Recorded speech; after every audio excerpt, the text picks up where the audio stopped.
Hello there, Guardians. It is here, Marcus Presidente, and we have the Director at Large, Hubert. This is episode 34. We just want to welcome everyone here. It's been a great season, kind of, sort of, ups and Weird. downs. What a Yeah, weird year.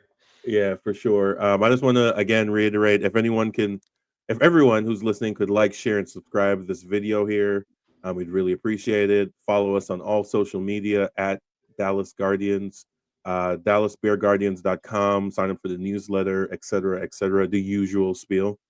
Before we get into it, Hubert, how was the rest of your weekend? It was good. I ended up golfing with some other Guardians. That was a good time. Letting my inner white boy come out a little. Yeah. We're a bougie group here.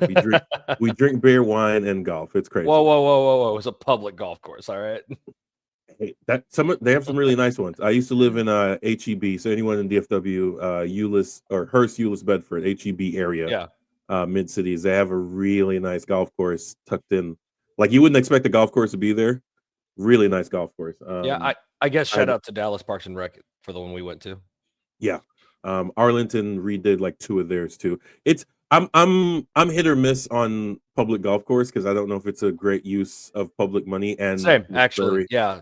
they're very water consumption heavy. But yeah, I'm in the same boat. I definitely always come off a golf course going, Yeah. I'm hoping that maybe with the prevalence of simulators and stuff, we start seeing a trend in that direction instead. I don't know. Yeah, Top Golf is making everyone a golfer. I mean, Top Golf is awesome. So for sure. Gamify the game even more. Yeah, that's the thing. We're turning. I think video games did it, like esports. We could go on a whole rant about how we're dumbing down being an athlete, so everyone feels like, oh, I could do that, and in reality, you can't. Yeah, I also just the word athlete is such a hang up there. Yeah. Whenever in the off season when we don't have to talk about FC Dallas, we're going to talk about the enhanced games. I love that you don't have to. Yeah. We should definitely talk about the enhanced games. Yeah, that's as someone who did like top level athletics, that frustrates me to no end.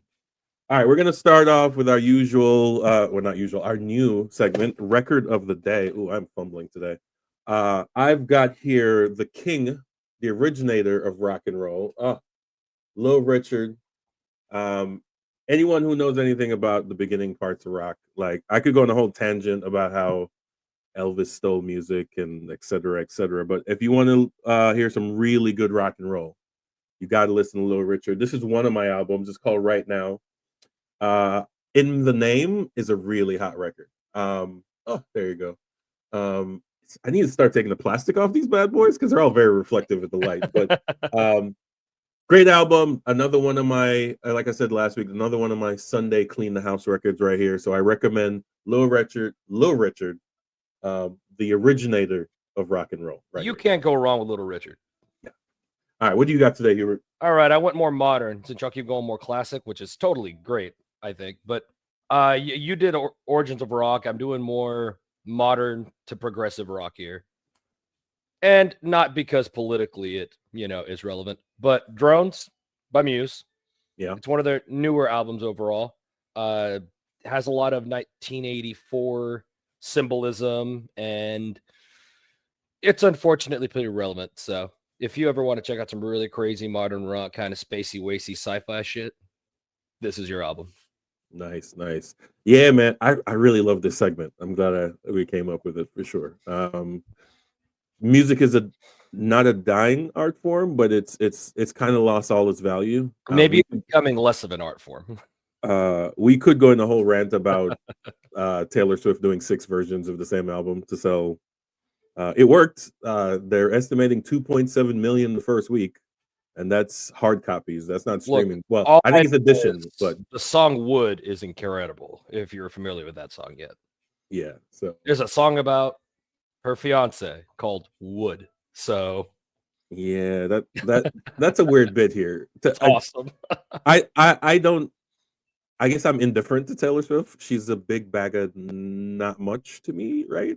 It's her early country stuff is probably pretty solid, but after that, she makes it's not even bubblegum music. Small rant. Like even like the Britney Spears, Christina Aguilera boy band era. Some of those songs turn on today and it's a bop. Almost all of her records, I'm like, okay, I don't care. That don't There's move me in any way. a handful of songs that I hear played Taylor Swift that anywhere they get played, I do kind of see the place light up a little. But it would be her stuff from like the last decade. Yeah, that's the thing. It's her. It's Not her even her. Well, not even her like countryish stuff. I personally teeter towards I think her country stuff was worse.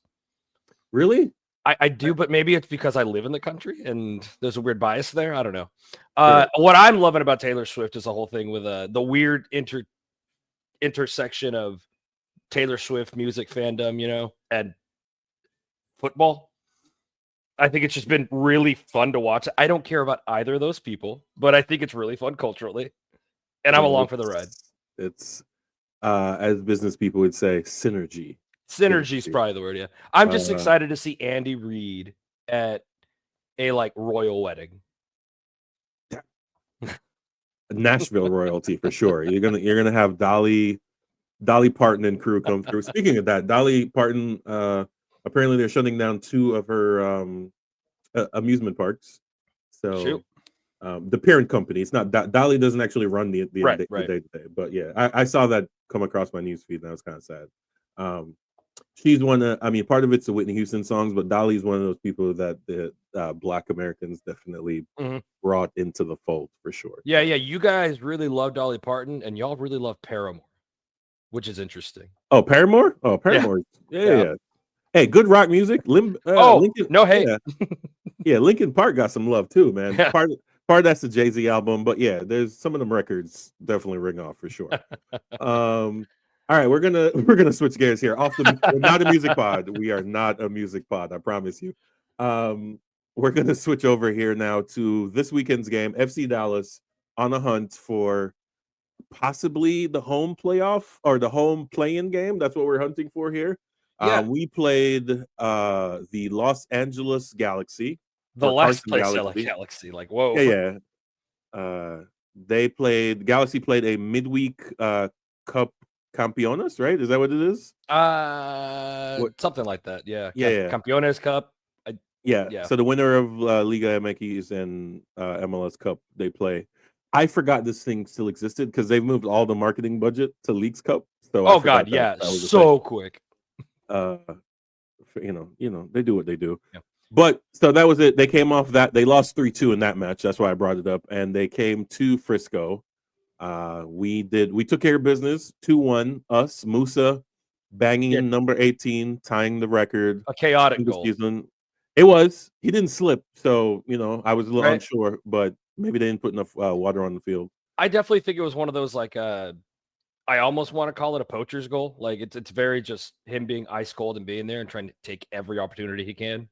Yeah, because he had a better opportunity later in the game where he banged it off the goalkeeper, or should I say the goalkeeper made a good save? I don't know which one that was, but this game and last game he had the opportunities he scored and the goals he could have had didn't quite line up. I actually thought he could have got a brace. I think it's funny you're bringing that up because I feel like we were talking very similarly about Zeus when he tied the record. Yeah, Zeus was. I don't know if he was struggling to do it or maybe it was in his head. I don't think that's Musa's problem. Musa is just, he'll score the harder goals and sometimes miss the easier ones. Yeah, well, I'm just remembering a lot of these crazy goals Zeus scored from weird touches and curling it in weird spots, but then all of a sudden kind of a weird sitter or he couldn't slot it past the keeper for some reason. It was weird. I mean, shout out to that's not what I think is happening. It's just similar. Yeah. Shout out to Zeus though for that one free kick goal where everyone was building a wall and he's like, "Oh wait, he didn't blow the whistle." Goal. Yeah, that was pretty good. Soccer brain. No, that kid's sharp, and he'll be great wherever he ends up. I mean, he's having a good time in Seattle, I think, right? So yeah, for sure. He's definitely not been bad for them. I think both sides feel good about that trade now. Yeah, unlike us in Cincinnati. Well, Cincinnati feels great with Evander. We're the ones that didn't get the good end of that. So what are your thoughts on the game? Run down right quick. 2-1 FC Dallas over the Los Angeles Galaxy. One of the two originals going at each other. I always love these games personally. Yeah, I this wasn't that great of a game, right? No, it was the Heat. I think the Heat really got to them. There was a lot Yeah. of walking. Yeah. Yeah, so It wasn't a phenomenal game. I didn't think either team was like impressive or anything. Even the goals, you had two kind of screamers and you had kind of a crazy chaos goal. So I don't know. It didn't really seem like the kind of game that was won or lost by tactics necessarily, except for maybe in the end the defense holding its shape. I don't know. Uh, it was weird to see Uragide losing his marker every now and then because of how solid he's been all year. yeah. Well, he's the floater. He's the guy who Yeah. chases up. And he does a I- really good job. But it's one of those like if you make two passes, you're around him, and then it's just And you really, can't cover for everyone either. I mean, that's yeah. impossible. I'm sure you've rewatched the goals now, but on that first goal, there's this there's a weird thing that the reason Fagundes ended up as open as he was to take the shot was I Mhm. think they did this like cross motion that twisted up, I think, him and Moore. I don't remember who it was. And I think neither one knew which one to take the marker, and so they both kind of flubbed it. Yeah, that happens. And yeah, it Um, does happen. It was just, I guess, their attack doing the right thing. But I think I said going into this game, what I was worried about was how fast the attack is for LA. Because I think really fast attackers have been shredding this team a lot this year, just because we're a little bit slow on that back line, especially. And yeah, it came into play, but I'm glad it didn't cost us that much. Just that one play when I don't remember the guy's name, just super fast. Who's their really fast guy in LA? I mean, basically their whole front line, if we're being completely honest. Yeah, there's one specific guy though that like they were even talking about in the post game show, being like he might be the fastest dude in the league. Pencil, Is the it Pencil? Ghanaian. Oh yes, it is. Yes, quick feet for sure. That guy's fast. Holy cow! Yeah, he's fast, but more importantly for soccer terms, he's fast with the ball at his feet. There are a lot of people Right. who are like Obrian is fast when the ball's at his feet, though. Really Right. slow. Well, and you know what? Yeah. To build on that too, he's not just fast like that way. Is he speeds up? His acceleration is also phenomenal. You know, there's a lot of players that can run really fast, but like it takes them a second to get to that full speed. Nah, Holy this dude just shit, like bro. took off, man. This is why important to pay attention, guys. I just realized who number 6 was for the Galaxy. Oh, you didn't realize that Johnny Nelson and Edwin Soria were playing against us? Oh no. Yeah. Johnny not so much. Johnny was only here for a year and then tore his ACL, I think, and then It was left. his back. Was it? No, it was definitely I thought he messed up his back. I could have sworn it was a leg injury because he was out for a You whole might be year, right. and then we It let also- him go. Yeah. And then he went to Cincinnati, had a really good career, and now he's in the Galaxy. I've always said, like, that kid, if not for that injury, was a solid piece. Absolutely. I think we all like Johnny. Yeah, so it's one of those. He's when still the draft- baby-faced. Yeah, when the draft picks don't hit, it really frustrates me because I can see it. Like even Yeah. Bartlett that we let go, who went to Cincinnati and got minutes. I don't think he's Yeah. still starting right now, but like that kid is MLS quality if you had just nursed him into it. I think comparing him now is a mistake because he started off older anyways, right? For most Bartlett? draft picks. Yeah. He was what, 24, 25? Yeah, he was a 5-year player. So him not being at that level now is totally understandable. Yeah. So, but yeah, no, Edwin's. Oh, my man, Edwin. It really sucks when people go elsewhere and win trophies, but you know, it is what it is. We'll go ahead and rock with that. I think what I miss about Edwin Soria was that like over his last season, he started turning into like a dick to the other team. We need that. Yeah, you remember him knocking the ball out of the Austin guy's hands as he was running Yeah. back to the center circle? Yeah. And he just had nice. the stupidest smile on when he did it. Yeah. Shout out to the stadium grounds crew for getting the football lines off the field. That's always nice. Also, it always reminds me how much narrower football, American gridiron football. Yeah, it's a is lot compared to- narrower. It's Yeah. like wow, yeah. So whenever was it? I saw a podcast the other day, and they're like, someone was trying to argue. I think they were doing this facetiously, but they were like, NBA players are more in shape than soccer players, and someone was like, in what world is that true? The field of play is smaller, the time frame of the whole game. Like a basketball game is 50 minutes front to end. A half of soccer is 45 minutes. It's also a different kind of athleticism, right? Like yeah, the little burst and acceleration that they do in basketball is so much different than like the long term conditioning that you do for soccer. Like it's not the same thing. I agree. Yeah. Did you look at the stats for this game yet? Yeah, I have them pulled up here. It wasn't great. We still are not good in possession. Let me pull them up. This one was like beyond the other ones, I feel like. Yeah, Possession-wise. so shots on target, 9 shots, 4 on target, 11 shots, 4 on target for them.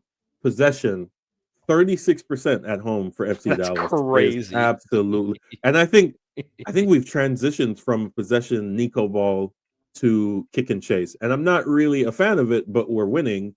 So can I complain type thing?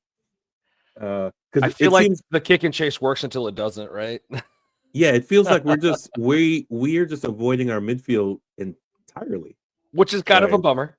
Yeah, which I understand because like your midfield is, especially this game, was Delgado and Kaique. Neither of those guys I trust in possession.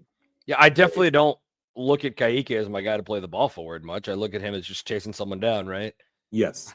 When Romero came in, it was a little better because he can find space to pass. Yeah. So, that's why I said we need a veteran. And by veteran, I mean 27, 28, right? They don't have to be 30 to be veteran guys. And by the way, they don't need to be a world beater either. They just need to be like average above average. Yes. If the team around them is solid, then they're going to be all right. Yeah, and then I hope Patrickson can become that, but that's years down the road. Like for sure. We still got some seasoning.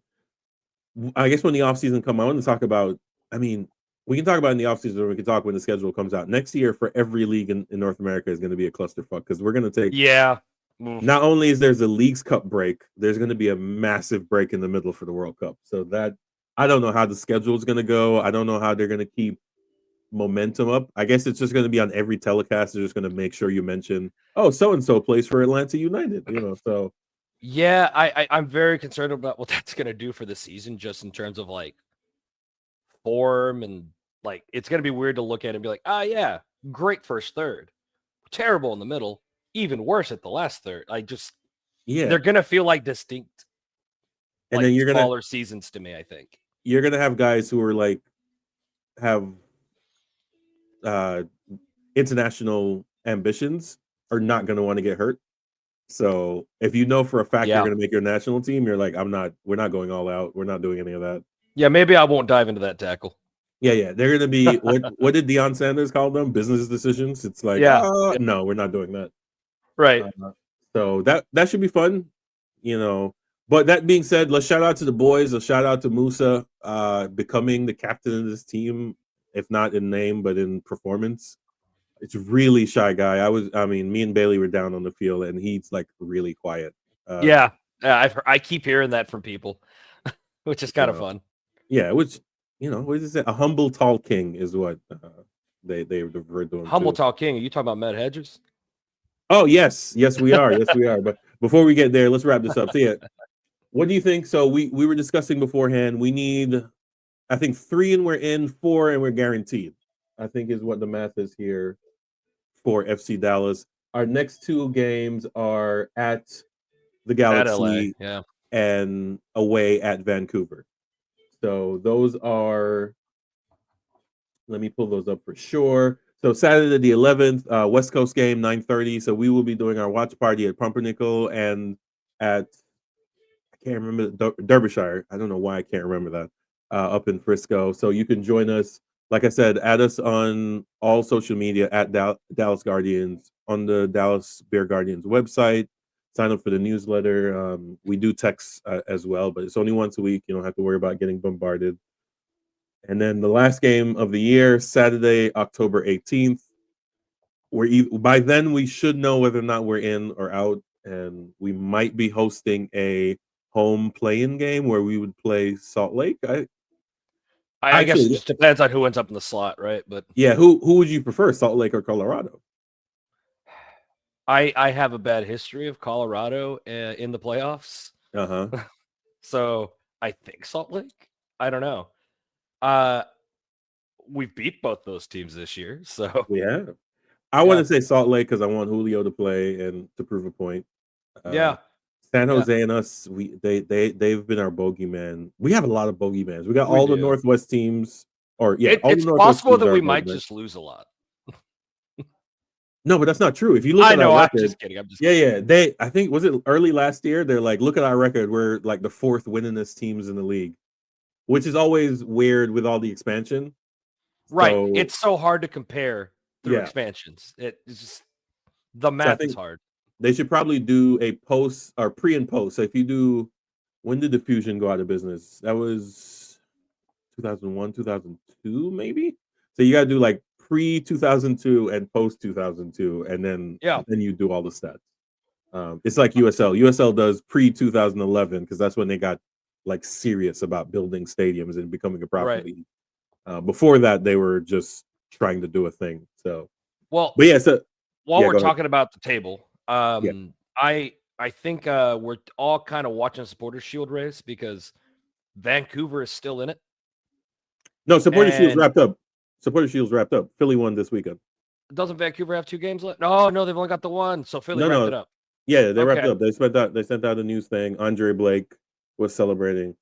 People were trying to. It's the Supporter Shield is such a weird thing because of the unbalanced schedule. It means nothing, Yeah. and No, you don't get a it's star in your jersey. You don't get a check for it. Like it's something the supporters are doing because obviously the game is built on supporters, but because of the scheduling, it doesn't really mean anything. no, Unfortunately. it's hard. Now you do get a really cool piece of hardware to take Hardware, home, which is yeah. cool. But yeah, at this point, I think it's more of a pride thing. So we're also looking though. Vancouver is still fighting for first place in the Western Conference. Mm-hmm. In my ideal world, obviously Vancouver's playing for nothing on that last day because I don't want to face a Vancouver team that needs points. Fair, but they already locked in. I think. Let me see here. No, they haven't locked They're in. fighting. They could still go down to no. Hang on. Well, They're they at can still get the first seed. yes. So they play on Wednesday, if I'm not mistaken. Let me look up that schedule right quick because they said they've played 32 to everyone's 33, and LAFC has 31. So yeah, so they have a game against Vancouver them. has 2 games left. Yeah, so they're playing Orlando and then us. It's 34 games for the year, right? I think so. Yeah, Yeah. that math makes sense. So wait, are there a bunch of teams off on the 11th? Because There's got to be. Yeah, there's San got to be. Diego's played 33, which means they only have one game left. So's Minnesota. So's Portland. Yeah, so next week is going to be a half schedule for the most part that I'm seeing here. It's makeup games basically. That's why we're playing the Yeah, Galaxy. fair enough. Again. Fair enough. So yeah, Well, anyway, you're right. I'm looking for Vancouver to play all their reserves, and also I want to go back to an episode we did. That beta, the kid that we were talking about, Berhalter. yeah, Not bad. I watched their last couple of games. he's definitely not a world beater, but he's showing up. Yeah, he's the Roldan of Vancouver. Shout out to Mueller for finally scoring a non-penalty goal because that was getting on my nerves. Yeah, You that's not good for the league. yeah, you got some here bagging in goals, and then you got Mueller who's like, "I'll take the penalties." Did you see them give him the cake for the 300 goals? Did they? They made him a 300 goal cake, and they brought it out to him on the field, and he said, "What is it?" And then he said, "Oh, it's a for your 300th goal." He goes, "300? Did you count all my goals from training?"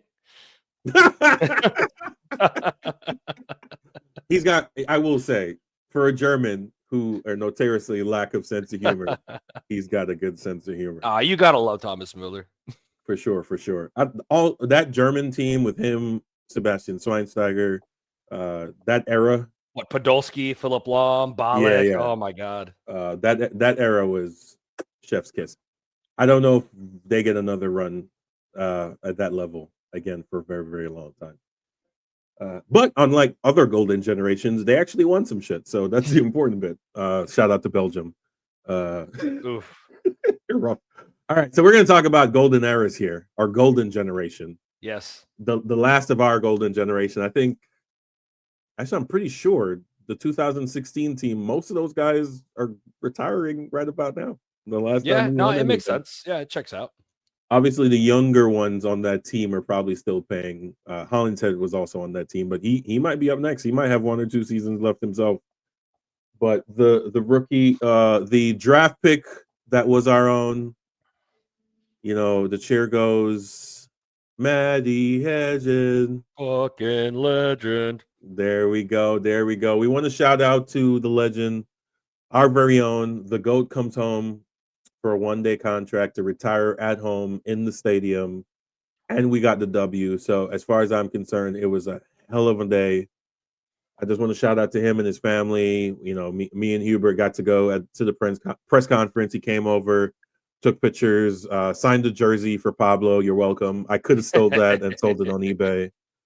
But yeah, you know, we did. They asked for an interview about like your moments and what you remember about Maddie. So I'll let Hubert go.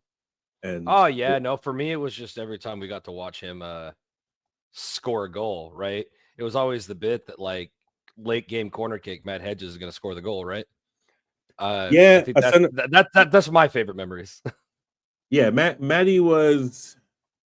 I mean, he's to be honest, he's one of them transitional figures where we saw that the NWSL is getting rid of the draft. I foresee that MLS will be not far behind. Right. The way rosters are done right now, the draft is becoming more and more irrelevant. Most of those guys end up on a USL squad or MLS Next squad, which is good. They're professionals. They're getting paid to apply their craft, and if they're good enough, they will get there eventually. Right. But so many of these teams are built with international slots. Like Inter Miami has more than about half their squad is international slots. So, you know, we can go down some stats for Maddie here. He was drafted from North Carolina in what year was this? 2012. Which is weird. Wikipedia is saying he made 210 appearances, but they said 310, but they said 349. So I'm guessing they're including Open Cup and. He made it's saying that he made that many appearances for FC Dallas or in general. FC Dallas. Okay, yeah, maybe it's an Open Cup thing, friendlies. I don't know. Yeah, he also made 5 appearances for the U.S. national team, and to be honest, I think he was hard done by those. He was injured a lot by the time he went up. Agree. Yeah. But I'm also happy that we didn't constantly lose a defender to the national team. No, I agree, but I think he deserved it. Especially he definitely deserved it. Was it 2015 where he was defender of the year? I thought I think that year everyone thought he was up next. It was 15 or 16. I don't know which one it was. Both great seasons, so. When he actually I remember his last camp when he actually went, he was injured or coming off injury, and it was not a good camp. And they never really gave him another look after that. And those are the narrow margins for national team, is like when you go, you either have to be the coach's pet, right? Like the Rodan, for instance, for me, is that guy. Or when Berhalter was there, Nagby was the guy who was like, no, everyone was wondering, like, why does this guy keep getting called up? And it's like, well, he's kind of the coach's favorite. So unless he's terrible. It's Kappas with Quill. Fair enough. Or Bernie with Quill. It's like, we're just going to keep. Yeah, speaking of Kappas, this game was terrible by him. But this is Matt's segment. So 5 appearances for the U.S. men's national team. He got traded. He only made 14 appearances for Toronto, where he got traded, that deal. Hey, but he got paid. Yes, he did, and that's why I'm happy for him. He got paid in Toronto. I don't even care. Good for him. Yeah. Then he got sent to our non-rival Austin. And if you see the interview on the website, you'll see me say, you know, that our only rival is Austin. Is Houston. Freudian slip. Oh, there you go. It's Broccoli boys. You've now admitted it. You've now admitted it. It's over. Oh no. Was it post-production? There you go. Yeah, so it's just, you know, we saw him. He's now Des Moines Menace legend, along with our legendary. He represents a definitely bygone era in soccer where you had people that played most of their career at one club. That just doesn't happen as much anymore, you know? I was bummed when he went to Toronto, but I wasn't bummed. What I was really bummed about was that we could have had an opportunity to have a one club man that would have been awesome, would have been cool. Again, really happy that he went and got paid. But yeah, players don't stick around at clubs as long as players like Matt Hedges did. So I think that's worth talking about and thinking about. And, you know, I'm not saying that's better or worse for the game, but it is nice to have your Gerards and your John Terrys, right? Oh, for sure. You need I mean, this happens less, especially at the NFL level. You don't get 10-year guys. Oh, it's Mostly because, crazy in the NFL. NBA, you can. If a guy's willing to stay, you can definitely Can we not stay talk about there. generational NBA legends? Yeah, there was a debate about whether Michael Jordan or LeBron. Is like, well, Mike did it with one team and stayed there forever. LeBron, he went on the carousel. He went on the super team. He hunted. You know, it doesn't really matter at the end of the day. We just, I think, especially with draft picks, right? Or homegrowns. I think that's everything. That was everyone's hope for Paxton is draft pick, homegrown contract. You're here for a decade, you perform, and we win MLS Cup. I think that Yeah. was the plan. A well-laid plan doesn't always get executed for sure. Well, I mean, we might have the weird monkey's paw thing where he'll be a one club man for a long time, but it's because of injury. No, I don't think he. There are other options. There are USL clubs. He might go play somewhere else. But yeah, so we can look up some accolades for Matty here. So he won the national championship in 2011, obviously the year before he got drafted. He has the Open Cup and Shield here at FC Dallas. 2016 for the double. That was our year. That was our missed opportunity. Oh, absolutely. The stars do not align like that for this team. Yeah, him and Zimmerman, the two-headed monsters in the back. Ryan Hollingshead on the left at that time, still, right? Yeah, we didn't get a lot of eyeballs in TV days, but as far as performances go, everybody knew it was a rough night coming to Frisco. Fortress Frisco, that was that era. Yep, and yeah, he's got some individual stuff. Best 11 and 15 and 16. Defender of the year was 16. Yeah, that was the year.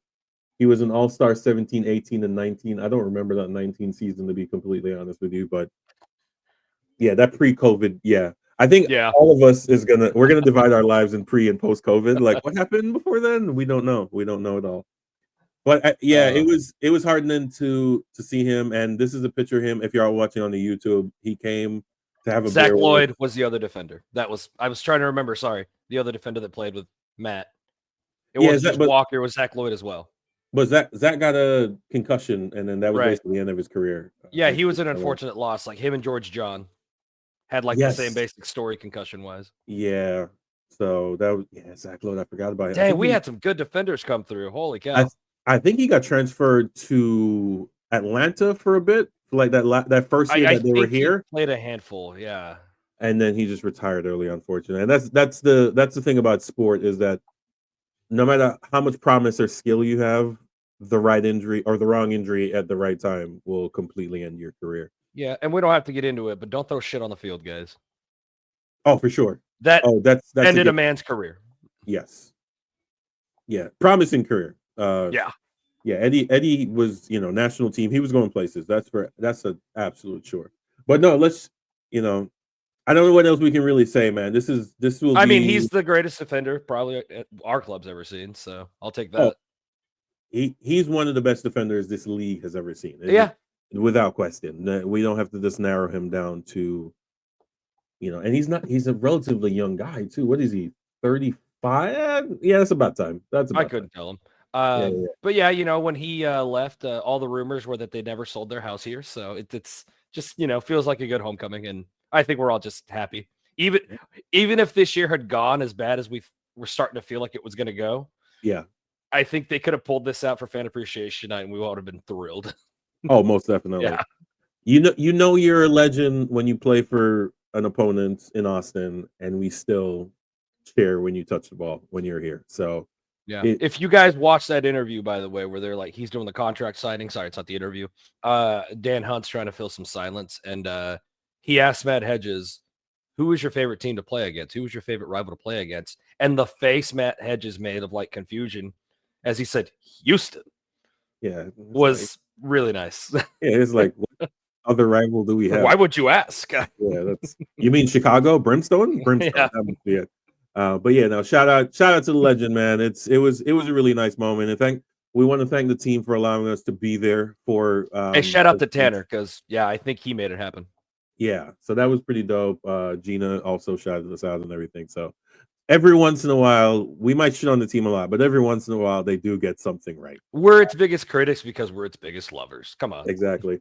I don't know where they put that whole thing up, but I have a video of it, so I'm going to put it up on YouTube here this week for Cool. sure. So, all right, so we're gonna move on here. The Golden Girls were not in action this week. They were Kind of thankfully. much needed rest after that demolishing they took in Lexington that last week, and they were on the road for 5 games in a row. That's a hell of a road trip. Wait, did they play this week, or are they off until? They're off until 18th? I think the state fair game. I can confirm for you real quick though. Yeah. So shout out to the Golden Girls. Much needed rest, but the league was still active this week, and these are the results and tables. For our audio listeners, we had Brooklyn, Jacksonville, 3-3 shootout. Brooklyn's still figuring out their defense because they've just been letting goals in. Play on Sunday, the 12th.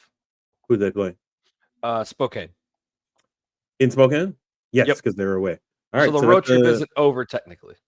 Yeah, but they gotta rest in between. They get rest. So that's for sure. So we're not gonna count it. Yeah, so that's the last game before the state fair game. Is it a time that we can do a community watch party? Are they doing community watch party for that? What time is the game? The team's pretty much always got one going. It is at 6 p.m. on a Sunday, so you bet there'll be people at community for that one. No, on Sunday they close at 6. Unfortunately. Do they really? Yeah. It's a short. Well, we'll get watch party information out. Yeah. When they let us know, we'll let you know. But again, get your Peacock subscriptions to watch all these ladies play. Yeah, support these leagues, please. For sure. Carolina Ascent.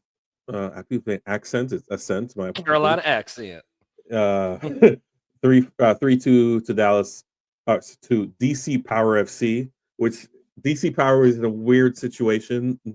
I think their plan is to eventually move to Baltimore because they play in the same venue as the NWSL team, and that's weird. While that team gets 17,000, Power gets like 3 or 4, and I think. But don't worry, y'all. They're both first division. Yeah, it's just weird. It's like I get why you did it, but one of them is going to move, and I think it's going to be DC Power. The Navy Yards in Baltimore, they're trying to redevelop. Now, that's obviously a 3-4 year project, but I know USL and MLS Next are both trying to get there. So whenever and if that stadium ever gets built, I figured they're going to move over to Baltimore, which, can you believe Baltimore? I think the Ravens are the only team in Baltimore. Like, that's a weird thing, right? They love the Ravens, though, so maybe getting another local team for them would be awesome. Pretty sure. Although a Baltimore team being called DC, it's not like New Jersey and New York. Baltimore legit does not like that. So yeah, I would definitely consider a branding change if I'm doing that. But yeah, just call it Power FC. Just take the DC off that bad boy. Yeah. You're good to go. Tampa Bay. I watched this Tampa Bay game. Unfortunately, snooze fest, Florida rivalry here. Yeah, Tampa Bay. What's wrong with Tampa Bay? I don't know. Their defense is not. I mean, their defense isn't great, and their offense is lethargic. It's still early in the season, but again, they're pulling their best LA Galaxy impersonation. To be completely honest, I mean, I'm still going to lean on. I don't remember who said it.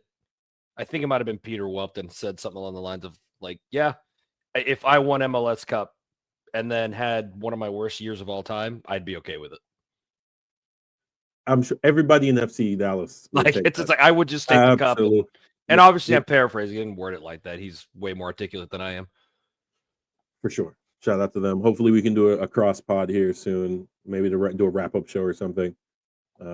Actually, I want everyone to take a note. We're probably going to do, more than 90% likely, we're going to do a live show the last day of the year on the 18th at Community. Be a short pod, probably like 30 minutes or so. So that should be pretty dope. So if you want to come out, join us, jump on, we'll have a 30-second delay for some of our more wild fans. Me and Dennis? Pretty much. But yeah, and then Spokane, who we spoke of earlier, 0-0. That's a drought. You go from scoring 6-0. That's different opponent, but wow, the spigot definitely turned off for sure. So yeah, the Super League is chugging along. They're doing what they need to do. We'll see. They're always going to run into this issue where attendance is not going to be great in the fall, and then in the spring it'll pick up just a wee bit, because that's what happened last year. Yeah, it definitely made a difference. I think you're probably as annoyed with this as I am, just because we like looking at the table, but it's just worth talking about how frustrating it is to look at this table and see like 6 games, 7 games, 5 games, 8 games, and just being like, yeah, the points and the standings almost mean nothing right now. Yeah. Like, I mean, you've got to do math to decide who you think has been good. I we- think they would benefit from having maybe at points per game as well. Might be Yes. beneficial Yeah. if they included it. I think they're just doing it because this is how you normally do a table. They Yeah, just, you should. Yeah. This is only going to be a problem when they have odd number of teams. yes, But because yeah, they just are move. doing a roll-in expansion. So fingers crossed we get number 10 next year. I know Yeah. there's 3 teams at least that say they're coming, but they're all say there's 20, 27, 28, which means that next year we would still just run the same 9 teams. I know for a fact that the Zephyrs Zephyr, right? Yeah. They're crying for an opponent out west, like anybody. nice. It doesn't matter. Yeah. Anyone will do at this point. Yeah. Who's their Unless- closest opponent? Somewhere in the Midwest, right? It would be It's got to be us or Lexington. it'd be Lexington, yeah. Oh my Oh wait, god! they don't have any Midwest. That's right. We have 3 teams in Florida. It depends on what you DC consider Kentucky, but yeah. Yeah, Kentucky is a weird thing. Is it the South? Is it it's not the Midwest, that's for sure. I think if you ask the South, they'll say Midwest. If you ask the Midwest, they'll say it's Southern. Yeah, but when you think Border the South, state. when you think the South, you think Appalachia, right? You think West Virginia, Kentucky. Only partially. Yeah, that I me don't know, personally. that's a whole other. That's a whole other debate. Yeah, people But get weird about what they're classified as. I think somebody threatened to fight me one time because I said Texas wasn't really Southern. It isn't. It's the Southeast, right? And then when you go to Arizona, it's the Southwest. Like I don't know why this is. To be honest, Texas is the only one that's the Southeast, because if you go to Louisiana, that's the South. Yeah, people get weird about it though. So I don't know. I'm not going to try to actually draw those lines. Yeah. All right. If you were in the Confederate, you were the South. Anyways, we're gonna move on. So, yeah, shout out to the Dallas Trinity. We look forward to watching that game on a Sunday. We will get details out to you guys about where that will be. We're gonna do around the grounds now. We're gonna do please. 2 teams a week. We're gonna run them down kind of quickly, and then we're gonna do going a rant later in the episode because this is some nonsense. But I think we all anticipated it. So we're going to start off with the best women's team in the continent, in CONCACAF, probably. I mean, it's got to be, right? They're poised to be the best team for like 3 more years. So yes, they're spending money not only on their first team, they're building a 2,500 seat stadium in addition to their training facility for the 2 team. But the team we're speaking about for our audio listeners is Kansas City Current, established in I backtracked this real quick. Yeah, go ahead. Because I think it's worth mentioning. I'm just doing this for myself at first. Yeah. But we are Spokane's closest team. Oh, is that what we're doing? There we go. 1,868 miles from Spokane to Dallas, and we're their closest team. Yeah. USL, get it together. Sorry, I don't mean to derail this. That was for my own leisure, and it was jarring to read that. So yeah, go ahead. It's a vast country. It's the excuse they always use of why we can't have ProRail or a million other things. We can't have high-speed rail because anyway. So we're gonna do a clean cut. Yeah, I'm so sorry. I was just wow. All right, so I had a panic attack about it. No, for sure. We're basically 2 continents cut together. So that's insane. Understandable. Okay. So this week's team of the week for the women's division is going to be NWSL's team, Kansas City Current, on the Missouri side, not to be confused with Kansas City, Kansas, established in the COVID year. Obviously, they didn't play in the COVID year. Their first year was 2021, where they played in the baseball diamond. They immediately got the funds, or not immediately, but they got the funds to build a stadium. It was supposed to be 6,000 seats, but they saw the demand and they upped it to 1,100. It was built on the shores. I mean, I don't know what it is about a soccer stadium on the coastline of a river next to a bridge. Yeah, there's something about a waterway. Right? Yeah. This one, Philly, who else? Pittsburgh. Oh, and having the bridge in the background just makes that's what I'm saying. Yeah, this is picturesque. This is awesome. This is postcard worthy right here. Yeah, absolutely. Stadium holds 1,100, not including standing room, so they can probably 12, 13, depending on how many people they want to cram in there. You It can find is. ways. It has the distinction of being the only soccer-specific stadium that its main tenant is a women's team. Every Yeah. other team, even if the woman is the main team, it is a secondary tenant. Louisville, I think, is the only other one, but that Louisville Racing shares the stadium with Louisville City, which was the first team. Yeah, I really think that's worth mentioning. And I think like we've spoken to people at Dallas Trinity multiple times and asked them about stadium plans. And the one thing I feel like I kept hearing that they were adamant on is they don't want to share their stadium. Yeah, And I'm wondering if like part of it's like, yeah, like we want to be part of that wave of stadiums, hopefully. So that's interesting. I don't know. Part of me for that is ego. This worked out because Kansas City shares 2 states. If they had gone to Kansas to try to get this done, Kansas would probably have told them just go play at Sporting Park. Yeah. Well, and by the way, it is also worth mentioning their location. This is a great location. Oh, for sure. This is basically a downtown stadium. They are literally like 4 or 5 blocks, I think, from the original downtown. That's like the Little Italy area, and just a stone's throw away from another like smaller downtown-ish area. This is an incredible location. No, it is. It's an awesome location. Yeah, like it's not in the middle of nowhere, is what I'm getting at. Well, I mean, Sporting Park's not in the middle. Well, at the time it was on the outer ring, but they've developed around it. Right. Yeah, I agree with you. The what I was saying earlier is that this worked out because they could get Missouri to pay for it because Kansas wasn't going to. I can tell you for a fact, Texas is not going to give you any money, and Dallas is not going to want to build 2 soccer stadiums. Oh no, it makes no sense. Atletico also said they want their own stadium, so only one of you will get what you want. Well, they also wanted a stadium in Garland, so they wanted a training facility. We can discuss. That's not what they said originally, but sure. Well, yes, they wanted the stadium. Then Dallas came knocking, and they thought they could have the best of both worlds, where a training facility in Garland, and that was never going to work. Yeah, right? I'm just stirring the pot about abandoning Garland. Well, no, Garland abandoned them. That's different. They were willing to put their training facility and their all I know is the releases felt really petty on both sides. So that's true. I could tell. There's nothing there as far as I'm actually believing. I'm just kidding. No, there's something there for sure. You know, there's nothing more spicy than a press release. If you know, I guess what I meant is I don't actually think that Atletico abandoned Garland. I know. Well, yeah, it's the politics and stadium. That will be. Yeah. We should do a scheme of dreams episode about all the cities who built stadiums and then got abandoned. But this is not. Back to the current. Yeah. The Current's doing great. They currently wrapped up the league league title because they run a balanced schedule. They wrapped up the league title with I think 3 games to go. So this team is now that doesn't mean anything because you still have a playoff, which means that they can still go and not win the whole thing. Which we're not that's always a thing. But we just want another rant.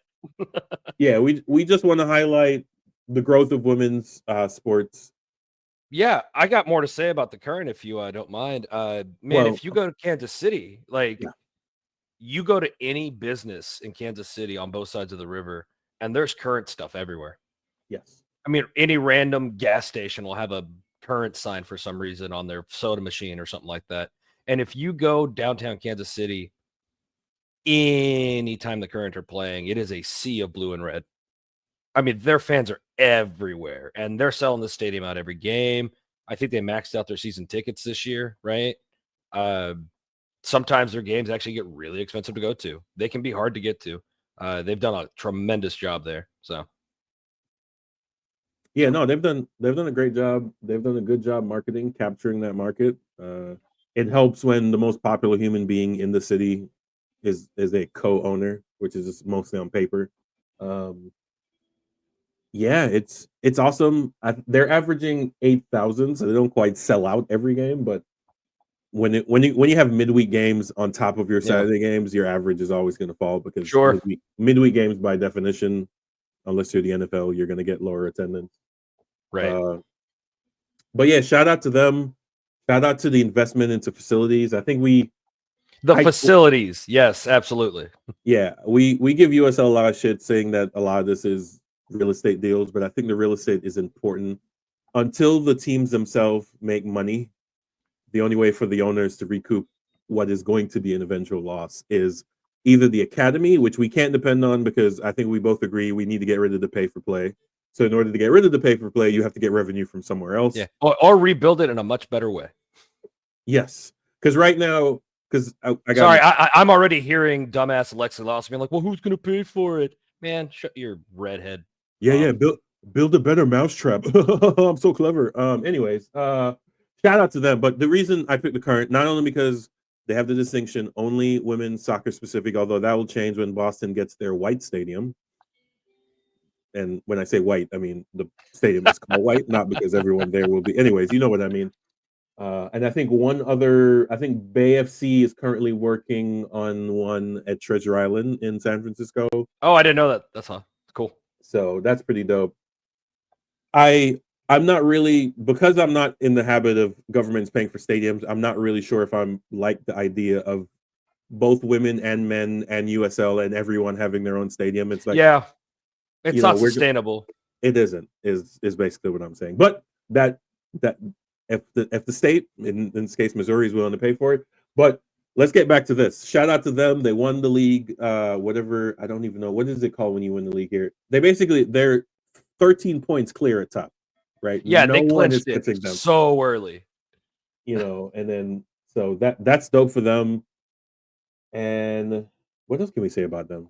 Well, I would say if you are a KC Current fan or you're interested in just, Kansas City in general, the top floor Messenger Coffee has a meeting room, and I believe they've done a lot of business in that meeting room, and they've got a couple of jerseys up on the wall, which is kind of cool. Just some local soccer in local business, which is always cool. I have a really funny thing that happens to me every time I try to remember the name of the stadium. The way I remember it is by thinking about California Pizza Kitchen. Which is, I'm pretty sure my brain goes CPK, yeah, California Pizza Kitchen. Yeah. But no, the Current have a great roster. They've built it, and they've made even more signings this season that make it look like they're just going to be a dominant team for at least 2 or 3 more years. Yeah, like they are on a run. Well, so schedule next 2 games. Go check them out. They are away at Angel City, then they're home again. Oh, they played today. Today's Monday. Yeah, they played today. Angel City, 9:30. I don't know where to tell you to watch this game because NWSL has like 3 TV deals, so they're either on Ion, Prime, or Paramount, or I don't know what to tell you. It is. This game will be on CBS Sports Network, so Paramount or Fubo TV. There we go. We're gonna do another episode about fractured TV deals. The NBA is gonna be an absolute shit show. Yeah. But yeah, where was I? So yeah, they played today. Then back at home on the 11th, they play Gotham at home. Then they're away to the Dash, and then they end the season at home. Why does it say TBD? Oh, I guess that's the first playoff game. So that's got to be a playoff game now that it's clinched. Yeah, so November 2nd is the first playoff game, and apparently they've already scheduled it against the Waves. So I guess the table is locked up in such a way that two games in before the season's over, we already know playoff. Man, I'm not gonna lie to you. I think the Current clinched with 5 games left, didn't they? Yeah, like they clinched real early. This is not saying a lot. Like clinched the whole thing, not just playoffs. Like they clinched the trophy. The trophy, yeah. Like the Current are at 56 points. Chicago Stars are at 16. Wow. Like that is a spread. And the break between 1 and 8, which is the San Diego Wave, is 31 points to 51. So this is not parity. This is wow, yeah, that's bad. This is the have and the have nots. And obviously Kansas City is one of the haves. So shout out to them. Go to their website, follow them on social media. If you're in the Kansas City, Missouri, or Kansas City, Kansas, go ahead and see if you can get some gear. Go to a game, man. It's a beautiful stadium. Their gear is beautiful too. The colors are so fun. So I don't know. Yeah, I don't know what else you need for this team to be cool. Yeah. So for sure. All right. Next up on Around the Grounds, we're going to do, I think this is the last team of the 6 joining in 2026 at USL 1. We are going down to Florida, which has got to be a money laundering scheme because everybody has a team. Everyone's starting a team in Florida. Sarasota Paradise in Sarasota, Florida. They are a USL2 team moving up. One of, I think, three of the six are moving up from, if I got that right. Yes, because Lane United is changing their name. Are moving up from USL2, which is the upper amateur, to the professional ranks in USL1.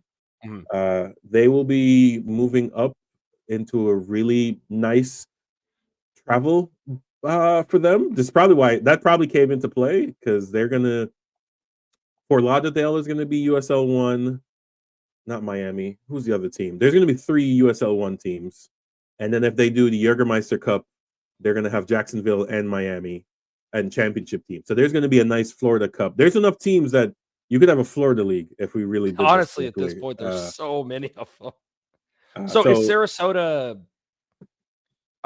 moving up into USL1? Is it a thing where like they bought the spot, or how did that work? Yes, they bought the spot. Okay, it's franchise right, so you got to buy everything. I figured. I was just like, maybe that's them being like, it's a low key promotion. I don't know.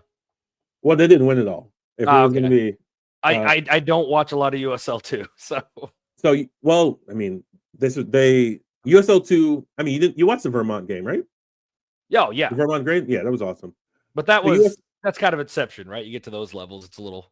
Yeah, it reminds me how NBC Sports Engine do better. That's all. I enjoy USL2, but I just don't watch it as much because there's so much more like higher quality soccer around. Even just USL1, like you're going amateur to pro. Naturally, it's a thing, but yeah, it's one of them things where like I think they're gonna start using USL2 as a test bed. Get in there, sure, get a soccer facility, and then move up. So they play at Premier Sports Campus, which is just a massive soccer park with they call this championship field in the middle. Honestly, it looks really pleasant. It is really nice there. It's really nice. They this is an older photograph. They added 3 new buildings. So they added 2 locker rooms, a referee locker room, more facilities, and they basically added it so it was professional level. Now it only seats 3,000, but as you can see, there's a lot of empty space. So there's a lot of space. Yeah, standing room, they can probably get this up to 4,000. Do you know if there's any plans to build up on it at all? Here's the thing: it all depends on attendance. If they average 3,500 all next season, because bleacher seats are not expensive. You can buy these and just plop them down here. This is not a difficult thing to do to expand this out. Well, I don't like bleacher seats. If you're going to expand, you expand properly. But I'm saying if you need bleacher seats, you just do 2 L-shaped bleachers and you cover the corners. Yeah, well, they clearly have the space though. If for some reason this like takes off, they've got plenty of room to build. Yeah, so this is kind of like the same facility, not as nice as the one FC Naples plays in. So it's a soccer smart where they built the stadium, but there's other stuff there. There's aquatic sports and stuff. So in Florida, apparently, this is what you do with your when you're snowbirding, you retire from New York City. You go to Florida, you launder your money, and they build sports parks. So it seats classic Florida retirement story for sure. It seats 3,000 for sure, and then they don't include standing room only. 3,500 is the minimum that USL wants, so I'm assuming they're going to figure out how to get to that 3,500. That won't be hard. So this team was established in 2022 in Sarasota. This is their crest. It's not bad. It screams Florida to me. It's very Florida. Yeah, palm leaf and a sunset. To me, that says what you need to say. I don't hate it. I think they did a good job of not being super complicated with it. My only concern would be how some of the stuff would look if you stitched it. But if you're using like the rubbery crest, like that'll come out perfectly. Yeah, for sure. Their kits, I like the salmon green and orange. To me, works. Their kit is pretty on point. Yeah, good colors.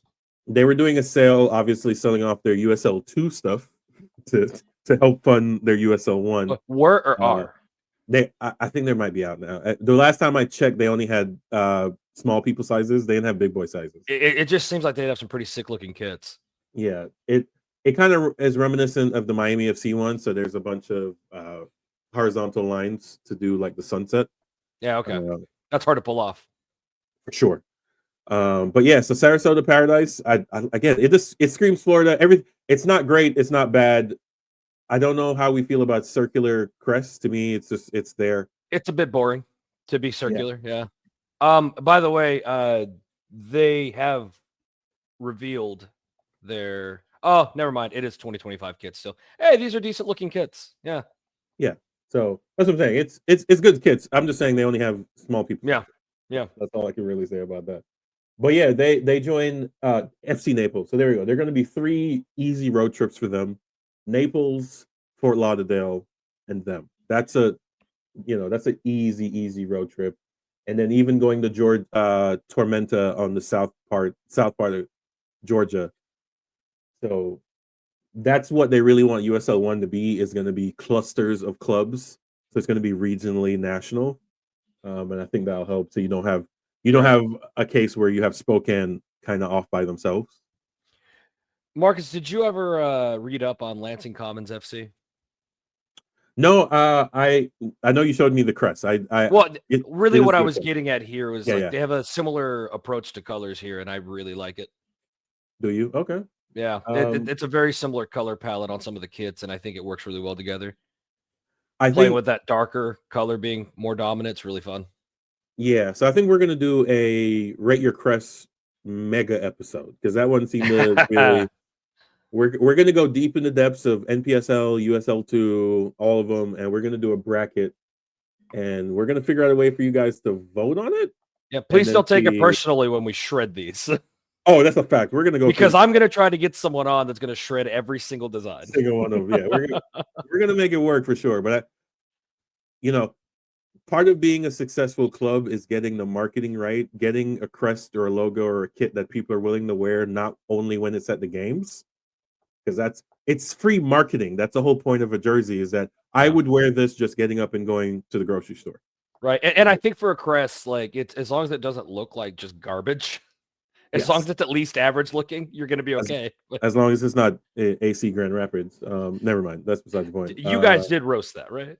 It's not great. It's the laziest, what did Dennis call it? The FC Maker Crest or whatever it is. It's not good, right? We can do better than that for sure. All right, so that was the episode of Around the Grounds. My apologies. No, this is cool. I'm excited to see more kits from them. We're going to do a 5-minute rant here on the greed of FIFA. Mm-hmm. And I'm not sure I blame it on FIFA, because I can guarantee you the next place they go to, they will not use this pricing model.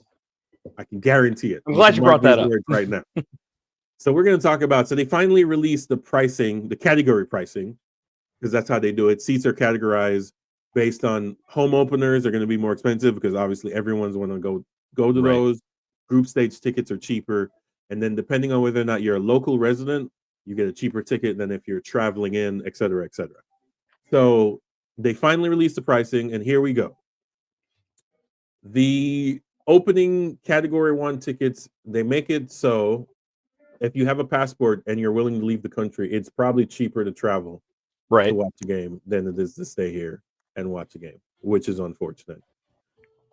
I will give them this. It's not nearly as bad as it's going to turn out to be. Like, this is not an indication about how bad it is.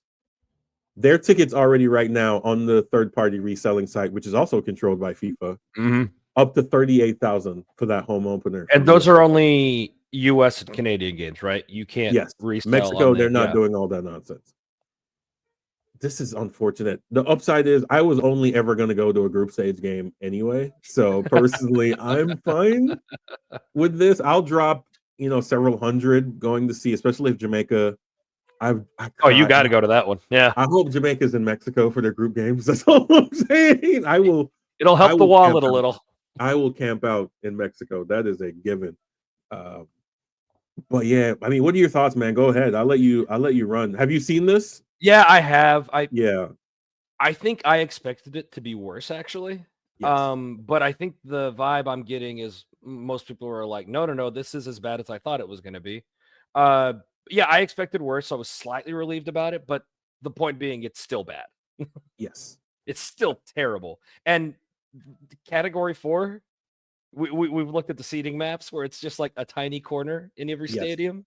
It's what are there, like 10 seats that are category 4? Like, in the Atlanta stadium, they actually took down the map because people got so pissed off. Yeah. They're actually adding scaffolding on top of it to add those in. So it's not even regular seats that you could go see right now. They're seats that they're adding. That's so weird. I would think that a stadium like that would have had a different kind of expansion, but like kind of like Dallas does, AT&T Stadium, like they just put in a different kind of seat that's smaller. Yeah, no, Like it's weird that a stadium like Mercedes-Benz doesn't have that. Yeah, so for people who are not World Cup followers or you're not really in the nitty-gritty, the categories here are seat categories. It's how they divide the stadium. Cat 4 is what they call the domestic ticket. It is what FIFA does to make sure that it's not completely filled with tourists. And this is their best attempt at that. Unfortunately, those tickets were the first ones to be gobbled up by the bots. Absolutely. And immediately went to the secondary market. In this case, the upside is that the secondary market is also controlled by FIFA, and I use that upcase as they are getting their money both ways. They're charging you 15% on both ends. So if I'm a seller, I get a 15% fee, and if I'm the buyer, I pay a 15% fee. So FIFA burning the fan candle at both ends. Yeah, they're getting you. What was that old Clint Eastwood movie, Any Which Way But Loose? They're not losing a dime on this. No, they are not. God, I'm pissed. It's so much for it being the world's game, right? Like it's I really genuinely hope we never get it again. Yeah, I know it's dumb, and we've ranted about this so many times about how they're just using the US to print money at this point. Yeah, it's just, and I keep asking people like, are we cool with this? Like, we're just cool with being a bank?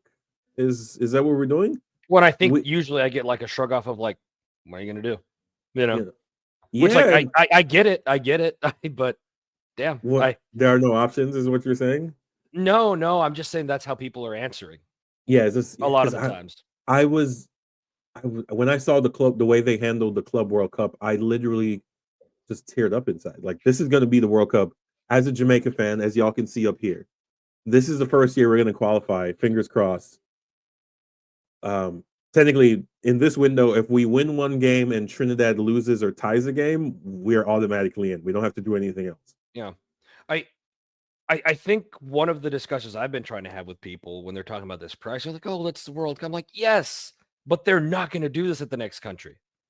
Yeah, like who's up next? Have they awarded that yet? Let me see. They have. I think is that the Saudi one? Is it Saudi? They're not going to. Well, Saudi is different. They're going to have to pay people to go to Saudi.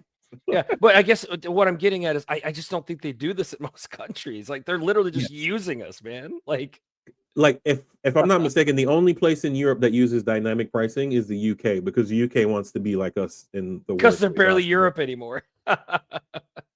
Yeah, but it's like anywhere else, it's like you're running right in Europe. They're like, you run a business, you should make a profit. So you're running a service where you sell and resell tickets, so you should make a profit. But what you shouldn't do is make a profit being the reseller, make a profit being the promoter, make a profit being the stadium manager. So by the time you look up, you're making 80% of the profit. Are you saying vertical integration is bad? No, vertical integration is synergy is bad. Vertical integration is fine. If I'm a car manufacturer and I want to make my own car seats, mufflers, and up and down the chain, that's good. If I'm a car manufacturer and I want to be the only one that makes mufflers so that the other car manufacturer has to also buy my mufflers, that's some bullshit. We use different words for that. That's more monopoly now, right? Not quite, but it's along those lines. Yeah. By any measure, Live Nation is a monopoly. Like, yes. They've been sued. They are being sued. They've been sued multiple times. You have groups like was it Pearl Jam? I don't remember who it was, bought out of their Live Nation contract because they're like, this doesn't make any sense, because they would add fees to things that the band didn't ask for. Like, they would show up to the venue and they get a bill like $5,000 for toiletry, and the band is like, wait, we brought our own toilet. What? Why? What? What a weird example, but yeah. No, seriously, it was like I know it's incredible. And I'm like, I'm confused by this. So I think, well, not the medium-sized bands are gonna have to go tour smaller venues like House of Blues that only do like 4,000. Yeah, because you're more likely to get. I think that's your doorbell if you need to go get it. No, you're good. Oh, is that yeah? So yeah, but we can get. I mean, I blame this on Live Nation. If not for Live Nation, I think we already have a law on the books that would say that you can't charge more than X amount. I think Bernie Sanders tried to do this when he did. Listen, that is interesting because it's a cross spectrum, like it's a bipartisan issue. There's people on both sides that have been talking about this. Oh no, it's Morocco, Portugal, Spain. So yeah, for sure they won't be using this ticket Okay. pricing in any. Well, ooh, yeah, that's like one I this gotta is an go issue to. that I hope gets resolved in the U.S. at some point. But like I don't know. At this point, I don't expect many things to happen to protect the consumer. Well, they in are this being country. sued by the FTC. But yeah, they're being sued. There's politicians that are both left, right, and whatever anywhere in spectrum you between. want to Yeah. use, that are like arguing about this now. And Yeah. like shoot, like I think even, I don't know how much you can trust one statement, but even Donald Trump has said something about it. Yeah, Not this one specifically, but Live Nation. They can bribe him. Yeah. Little money in his coffers. So quick note, this I forgot, the 2030 is a stupid World Cup. It's the one they're doing the 100th anniversary, so they're gonna do They're talking one 64 teams, right? No, it's not that. It's a stupid one because they're gonna do an opening match in Argentina, Paraguay, and Uruguay to mark the 100th year. But it's only going to be one game, and then you travel back to Europe. And I'm like, this is the dumbest. Did you hear thing. the rumors about a 2030 something one with the U.S., Australia, and New Zealand? That wouldn't work. It's crazy. Yeah, we're getting wild, man. I like the shared World Cups, but yeah, Morocco, be close to each other, man. Morocco, Portugal, and Spain makes sense. Now you have to take a plane to Portugal because there's no road and no but Portugal and Spain, you can take a train to Korea, Japan made sense. Like there's some that makes sense. Australia, New Zealand makes sense. Adding America to that makes zero. Like, group stages. Where are you going to go? I'll have to find that article that I saw that was talking about that and send it to you. We'll see if there's any actual water to it. But yeah, yeah, man, this is going to be awesome.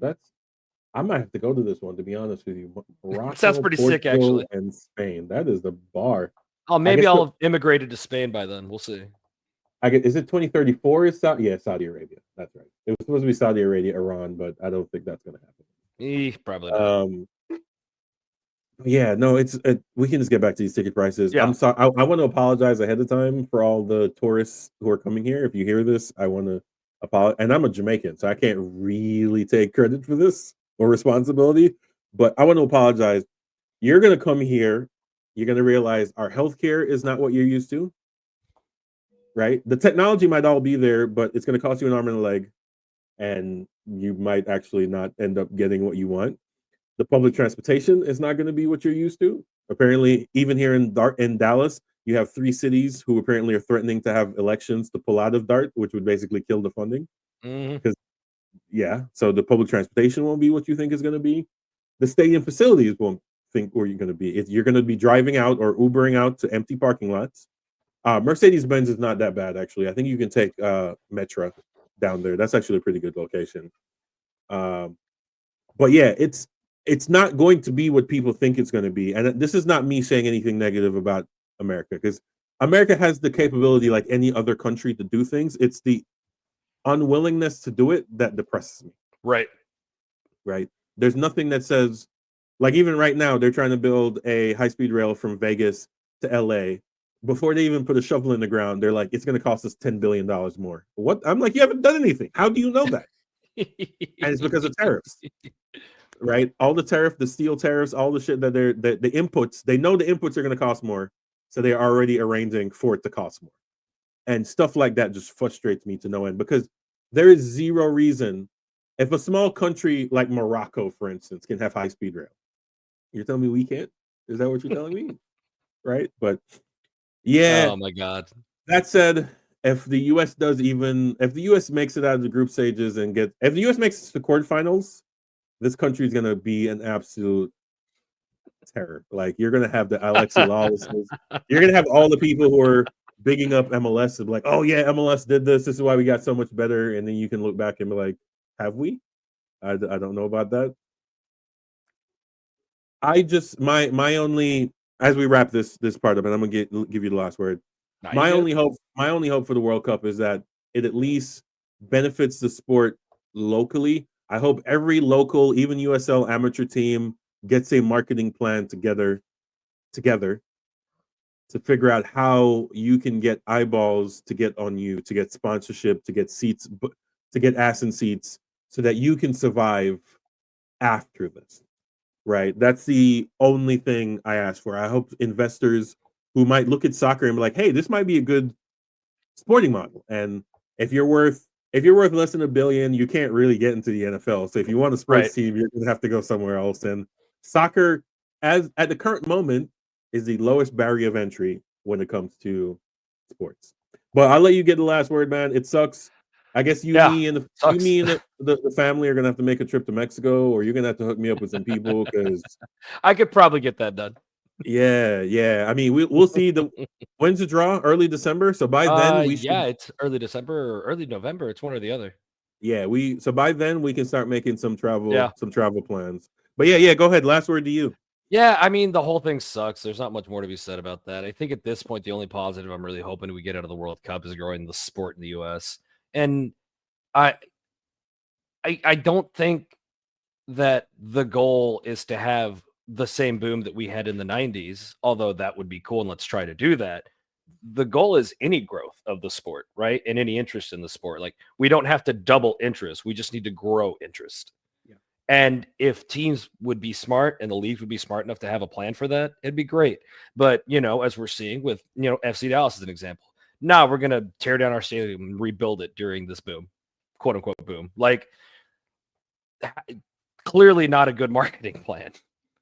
So I don't know. I hope teams are actually thinking about this. I'm sure some of them are. I know USL is. And on a side note, I hope the federation equally distributes those benefits. That's the other issue. Yeah, we need to keep that in mind, and it needs to be held accountable too for that. Yeah, because it might be a lot of top heavy, like, oh, this guy plays for MLS, and look at the stadium, it's MLS, and I'm like, you do know there are other leagues, right? Not only are there other leagues in this country, those league members are members of the federation. So if you're gonna, as a federation, you're supposed to promote the entire. And even if they're not the top level or whatever, they're part of the pipeline. Yeah. Can you imagine the EFL or the FA or any other federation saying, "Yeah, we don't care about anyone besides the top 20"? Like that, as a marketing ploy, that makes no sense. All of these teams. Erasing the way that the other that USL has been used by MLS is just it's not fair, because USL has been a dumping ground for MLS players, and not in a bad way. Yeah, they find a team that they fit in that makes sense, and they do that. And also they've loaned players to USL squads. Yep. Yeah, they might not be the guy that went to the national team and won the game, but it's part of the freaking pipeline, man. It's all part of the ecosystem. And lastly, the federation needs to do the one thing that they're in control of. The Open Cup needs to be made a very big deal next year. Like, I'm talking box office, sponsorships. I mean, it's nice that it's called a Lamar Hunt trophy, but if we can slap something on that bad boy, I don't care what it is. The Pepsi Open Cup, the Coca-Cola Open, I don't care what it is. Right? Yeah, I'm happy that at least this year I was able to literally just find it streaming on the same thing every time. That was nice. Yes. Like, I think little steps, but do something bigger.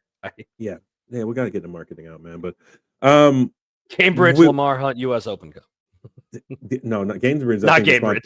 Sponsoring way too much as it stands. But yeah, man, we want to thank everyone to make it. This will be a quick one, and it was an hour 20. Yeah, but thank everyone. Imagine if Dennis was here, we'd be going 2 hours for sure. Actually 120 is about what we usually. Yeah, 120 is not terrible.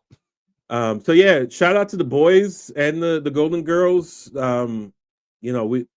Us here in DFW are well fed when it comes to soccer up and down the pyramid, and we're only adding more teams. We have Atletico in 27 and Fort Worth and an undeterminate date for championship level.